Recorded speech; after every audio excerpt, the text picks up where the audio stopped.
Whoever dam பற்றி கேள்விப்பட்டிருக்கீங்களா?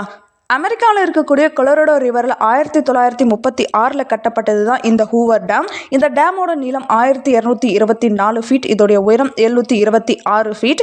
இந்த டேம் தண்ணீரை கட்டுப்படுத்துறதுக்கு மட்டும் இல்லாமல் மின்சாரம் தயாரிக்கிறதுக்காகவும் தான் கட்டப்பட்டிருக்கு. அதுக்கு ஏற்ற மாதிரியே மின்சாரம் தயாரிக்கிறது, விவசாயத்துக்கு பயன்படுத்துறது அப்படின்னு தேவைக்கு ஏற்ற மாதிரி தண்ணீரை பிரித்து பயன்படுத்திக்கிறாங்க.